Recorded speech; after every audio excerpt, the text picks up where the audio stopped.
Hi friends, let me just be real with you. I'm hyped for the new Kill Team box. I covered orcs last week, so let's talk about abhumans next. Plus, we'll finally be talking about the good old guard again. Yippee! So what exactly is an abhuman? They're abominable, that's what they are, and they need a purging.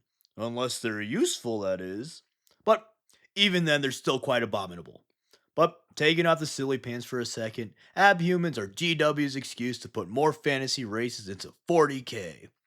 Alright, I'm just kidding. Silly pants all the way off now. Abhumans are basically just subspecies of humans that evolved to better live on planets with radical environments. Abhumans are looked down upon in the greater Imperium and are usually considered lesser beings. Only the most useful or most normal looking abhumans like ratlings or ogren are allowed Imperial citizenship. And there's a lot of abhuman types with various levels of mutation. Officially, according to Imperial records, there are 27 existing abhuman types. But in this video, I'm only going to cover the most prominent ones or the ones I like. So, RIP Stiltlim fans, they won't be mentioned in this video or, pretty much anywhere else from this point forward. So with that out of the way, let's start this right off with the ratlings. And no, these guys aren't rat people. Rat people in 40k would be stupid. Piss off, Skaven fans. Ratlings are actually just hobbits with sniper rifles, which honestly is pretty cool. The Ratlings are the smallest abhumans and developed their short stature due to inbreeding and, according to the Rogue Trader, living on worlds with, quote, sporific climates and abundant harvests, which you would think eating a lot and taking nappy naps would make you taller, but I guess banging your sister kinda outweighs that. Ratlings are, of course, very short, as the Hobbit stand in, but they're also pretty weak, hedonistic, love to eat, and are, and I quote, dumpy. Why, hello there, Frank Reynolds from It's Always Sunny in Philadelphia. Hello, Ratling from Warhammer 40,000. And you might think, well, these aren't traditionally the traits you would look for in a soldier. And you'd be right. But Ratlings do have their advantages that make them useful to the Imperium as a whole. Their small stature actually makes them quite good as ship crew. Short, check. Round, check. Ship crew, check. Additionally, the Ratlings have a natural talent for marksmanship. Frank Reynolds also likes guns, by the way, although his marksmanship is questionable. Ratlings are described as being able to hit shots from over a mile away. This good shooting, their short stature, and their tendency to scurry away from danger makes them excellent snipers and scouts for the Imperial Guard. Also, just imagine being a centuries old space marine veteran of the Long War who has slain countless enemies and is feared across the sector just to get domed by a 3 foot tall, hairy footed, short stack eating a ham sandwich. Typical Guard W. Speaking of ham sandwiches, though, Ratlings are also excellent cooks, which definitely helps their popularity among the other guardsmen. Oh man, I wish I could eat a delectable ham sandwich and take a little nap. Man, I tend to be a bit sleepy. Wait, man, ta, sleepy. Oh, this video is sponsored by Manta Sleep, the makers of the best sleep mask and strong advocates of naps, something I can truly get behind. Now, I'm a sleepy eepy guy, and as a YouTuber and college student, sometimes I sleep at some pretty silly times. As such, that pesky sun thing likes to come in and blast my eyes like a rattling blasting heretics. But once I started wearing my Manta sleep mask, this issue is no more. They sent me their awesome Pro Sleep Mask, and it completely blocks out any light. It's actually pretty wild. In addition, it's actually really comfortable as well. As a kid, I tried wearing traditional sleep masks since I thought they looked funny in movies. However, I hated these because they pushed against my eyeballs, the strap felt bad, and light seeped through the sides, so it was just super awkward for me to wear. But the Manta Pro Sleep Mask, it doesn't have any of these problems due to their special adjustable C-shaped eye cups. It's raised up from your eyes while also wrapping close to your face so you don't feel it and light can't get in. Plus, this mask it feels really nice to wear. It's breathable, it's light, and surprisingly, it doesn't feel uncomfortable to sleep with. So, if you want to improve your sleep, check out the link in the description and use my code CRACKDUCK for a 10% discount. So, what are you waiting for? Go take a nap. After you finish this video, of course. Next up, let's talk about one of the most recognizable abhumans, the Beastmen. Beastmen are, as their name suggests, men of the beast variety. Ooh, not that horrific.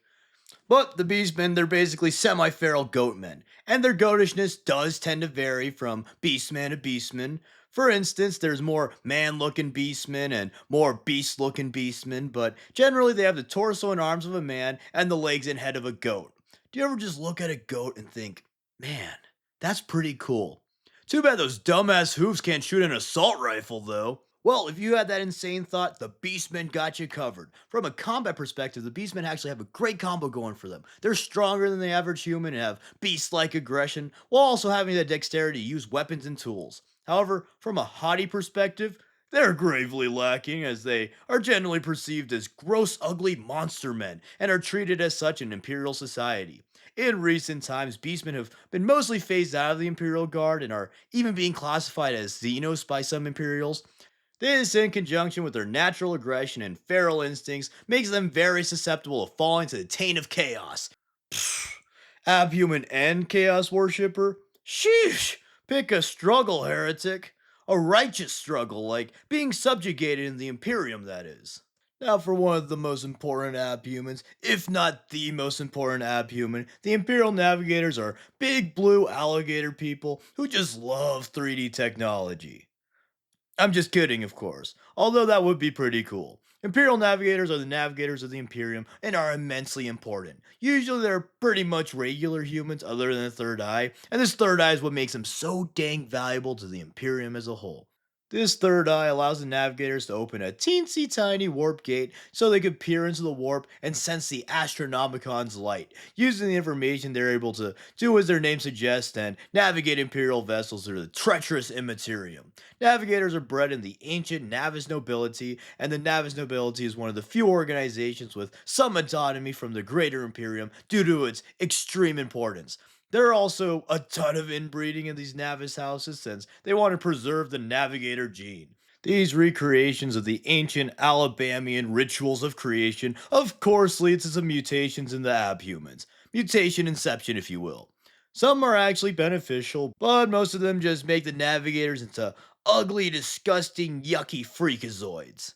Speaking of ugly, disgusting, yucky freakazoids, let's move on to actual big alligator people. The scalies are basically big, strong lizard people, and they originated in the toxic underhives of Necromunda and have since stabilized into the abhuman subspecies we know and love today.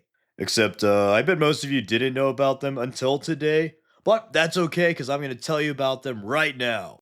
They possess some of the magnificent powers of lizards, like regeneration, thick scales that act as armor, and looking pretty dang cool. Other than that, they're often used by gangers for their strength.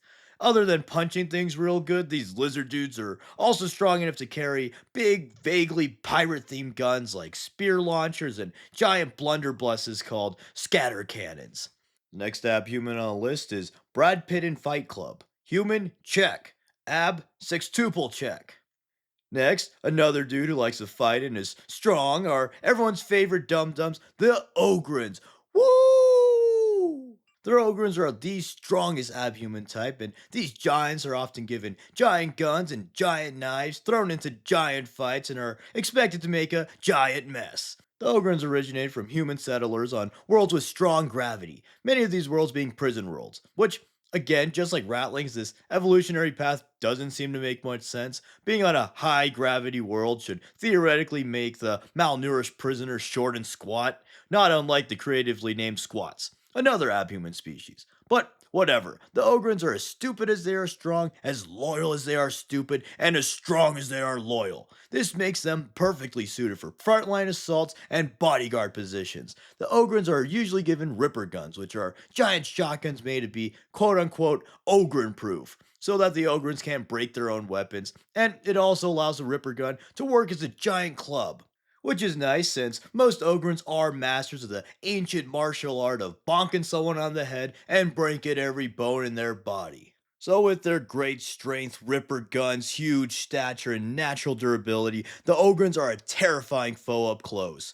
Ogrins are also widely used enough to have some specialists. The smartest Ogrin, those being the ones who count past 4 and make more original jokes, are given an augment called the Biochemical Ogrin Neural Enhancement, or BONE, and are called boneheads. These Ogrins serve as the sergeants of Ogrin squads. There's also the Bulgrin, who are the more elite Ogryn, equipped with carapace armor and special weapons like power mauls, grenadier gauntlets, and a variety of shields. Which, carapace armor and special weapons, wouldn't that kind of make you like, Ogryn Kazarkin? Wow! The Bulgrin's heavier armor and unique special weapons make them excel as living defensive walls as well as hard to kill shock troops. Also, these dudes' armor is part tank track, which is pretty dang cool. And to close off this section, I just want to mention that the Ogren's immense loyalty and stupidity does have some downsides, as they can be manipulated to serve chaos. A lot of these Chaos Ogrins were tricked into thinking that they're actually serving the Emperor and that the enemies they fight are the real heretics. Yeah, if you can't tell this dude's an evil devil worshipper, then you'd have to be pretty dang stupid. Oh wait, that's a loyalist marine. Oops. But moving on, these next two abhumans, they're kind of similar. Both are humans who are augmented to the point of getting classified as abhumans. The Afral strain are guardsmen who are genetically altered to exhibit the trait of the greatest heroes of the Imperium in order to be the perfect guardsman. And it actually worked. These dudes are pretty much super soldiers. However, there's just one hitch.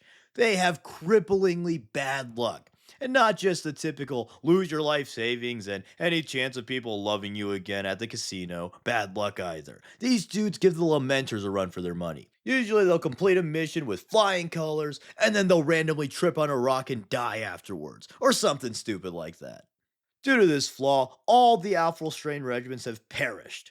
Oh, and also, they're all albino, which there's no way to really demonstrate that with my style, but just imagine this white drawing is more white than this white drawing. And despite all the regiments eventually dying, they are still being made and sent to die for the Imperium.